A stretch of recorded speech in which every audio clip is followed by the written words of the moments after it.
कराची के इलाके लांधी मानसेहरा कॉलोनी में गैर मुल्कियों की गाड़ी पर खुदकुश हमला हुआ। 776.68 बिलियन का जो है वो एक्सपोर्ट किया है भारत ने। और इसमें ये कहा जा रहा है कि जी काफी बड़ी एक्सपोर्ट है जो इस बार इन्होंने अचीव किया है 2024 में। भारत ने 5 जापानी टारगेट पर थे और ये वैसे ही एकदम आत्मघाती हमला था। सुबह के टाइम पे करीब 6-7 बजे के आसपास ये हमला हुआ। दुनिया ने बहुत से इल्जामात लगाए कि हम लाइन के दोनों तरफ खेलते हैं। हमलावरों ने सोचा कि ये चीनी हैं, चाइनीज हैं और उन पर हमला कर दिया। हमें अपनी लॉन्ग टर्म पॉलिसी वज़ा करते हुए ये कभी सोच रही नहीं कि बाद में जो आज पॉलिसी, आज जो बीज हम बो रहे हैं, 25-30 साल बाद हमने इसका खमियाजा कैसे भुगतना है। इसी दौरान ये खबर कि इंडिया की मतलब ऑल टाइम एक नया रिकॉर्ड उन्होंने सेट किया है। 776 बल्कि 777 बिलियन यूएस डॉलर्स की उन्होंने एक्सपोर्ट्स की है फाइनेंशियल ईयर्स 2024 में। हमने ये झादी तैयार करने शुरू की और बड़े इज़्ज़त के साथ उनको हम गले लगाते थे, दुनिया में पेश करते थे। हकीकत ये है कि कबायली अज़ला और पुख्तनख्वा वहाँ पे कोई दिन ऐसा नहीं गुजरा है कि कोई ना कोई वाक़या दहशतगर्दी का ना हुआ हो। अब क्या चीज़ है और पांचवी बड़ी इकोनॉमी एज एक्सपोर्ट कि जी तकरीबन 776.68 बिलियन का जो है वो एक्सपोर्ट किया है भारत ने। और इसमें ये कहा जा रहा है कि जी काफी बड़ी एक्सपोर्ट है जो इस बार इन्होंने अचीव किया है 2024 में। भारत ने कि जी 776.68 डॉलर्स, जी हाँ, बिलियन कह रही हूँ, मिलियन नहीं बिलियन। एक तो आप लोगों को मैं मिलियन बोलती हूँ, बिलियन सुनाई देता है, बिलियन बोलती हूँ, मिलियन सुनाई देता है, लेकिन खैर मैं बिलियन बोल रही हूँ ना, ठीक है। तो इतनी जी एक्सपोर्ट जो है वो भारत ने की है और यकीनन ये एक बहुत बड़ा फिगर है। और पाकिस्तान भी एक्सपोर्ट करने के लिए मतलब तैयार है, मगर ये कि जिनको हम एक्सपोर्ट करना चाह रहे हैं उनको भी तो तैयार होना चाहिए ना।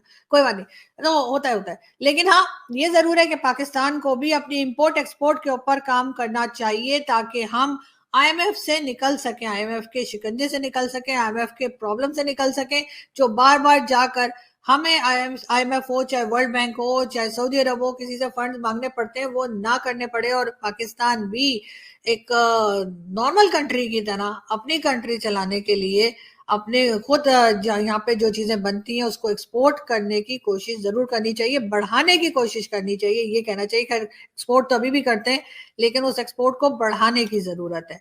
बात करेंगे अमेरिका की।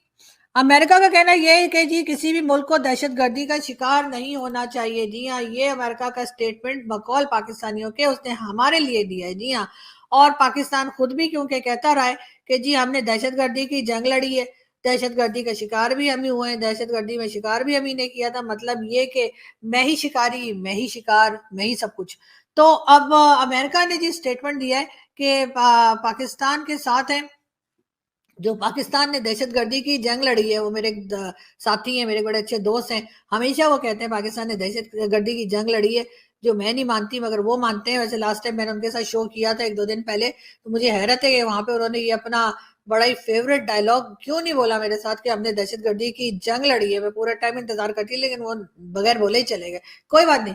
तो बहरहाल अब अमेरिका का भी ये कहना है कि जी किसी भी कंट्री में टेररिज्म नहीं होनी चाहिए। बहुत अच्छी बात है, और ये बात अगर वो पाकिस्तान को लेकर कह रहे हैं तो पाकिस्तान को भी सोचना चाहिए कि जो भारत से बार बार बात की जाती है उस बात को अब खत्म करें और अब इस किस्म की एक्टिविटीज को रोकें, पाकिस्तान से होने से रोकें, ताकि भारत के साथ टर्म्स बेहतर हो सके, ट्रेड ओपन हो सके एक दूसरे के साथ, यानी जो पड़ोसी के तौर पर हम बेहतर तरीके से एक दूसरे के साथ रह सकें और साथ चल सकें। कराची में हुआ आज एक हमला जिसमें 5 जापानी टारगेट पर थे और ये वैसे ही एकदम आत्मघाती हमला था। सुबह के टाइम पे करीब 6-7 बजे के आसपास ये हमला हुआ।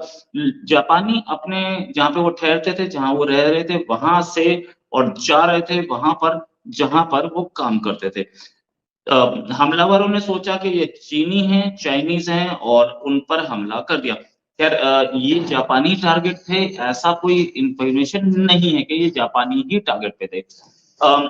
चीनी ज्यादातर टारगेट पर रहते हैं। अभी तक किसी ने इसकी जिम्मेदारी तो नहीं ली है, लेकिन जो हमारे पास इंफॉर्मेशन है उसके हिसाब से ये इसमें मारे गए हैं तकरीबन 2 लोग, एक सिक्योरिटी गार्ड और एक ड्राइवर। पहली चीज। दूसरी चीज ये पता ये भी लग रहा है कि 2 जो आतंकी थे वो भी मारे गए हैं। 2 आतंकी जिन्होंने हमला किया वो भी मारे गए हैं।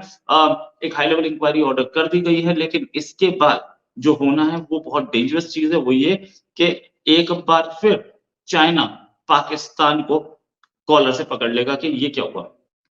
जापानी लोग जो थे, मेरे पास जो खबर है और मेरे पास जो वीडियोस हैं, अगर मैं वो दिखा दूं आपको तो उसमें बहुत ही ये विभत्स तस्वीरें, ये वो है, ये गाड़ी की हालत है। गाड़ी कुछ इस तरीके से टूटी फूटी दिख रही है आपके सामने, और जो पूरी की पूरी टीम है, मतलब बस 5 लोग, 5 जापानी इसमें बच गए।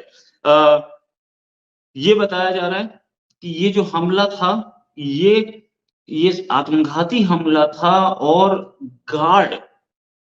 गार्ड जो था वो बचाने के लिए बीच में आया। गार्ड का इंटरव्यू भी मैंने सुना। एक गार्ड का इंटरव्यू, हो सकता है 2-3 गार्ड रहे हो, एक गार्ड का इंटरव्यू था कि एक गाड़ी सामने आ गई जापानियों की गाड़ी के आकर के, और एक साइड से आई, साइड से आकर के उसने अपने आप को ब्लास्ट किया। अच्छा, एक कहीं पे एक स्पीड ब्रेकर था, वहां पे हमला हुआ। पहले आपको मैं विजुअल्स भी दिखाना चाहूंगा कि वहां की एक्चुअल सिचुएशन क्या है।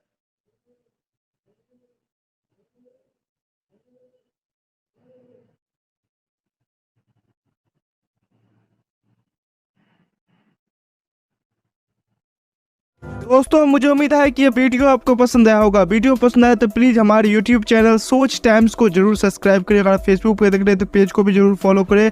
मैं आपको बता दूं, सोच टाइम के साथ आप लोग हर दिन एक खबर को देखेंगे। यहाँ पे आपको काफ़ी सारे अलग अलग टॉपिक को कवर किया जाता है, जहाँ पे हम पाकिस्तानी मीडिया रिएक्शन, अगर कोई भी इंडिया में घटना घटे उस पे हो, या फिर यहाँ पे इंडिया में कोई घटना घटे तो उसके रिलेटेड भी वीडियो डालते हैं। उसी के साथ साथ हमारे इस चैनल पे आपको कई सारे शो देखने को मिलते हैं, जैसे सोच टाइम बुलेटिन, जहाँ पे पूरे दिन में कोई भी घटना घटता है तो उसको हम प्रॉपर आपको एक्सप्लेन करके समझाएंगे।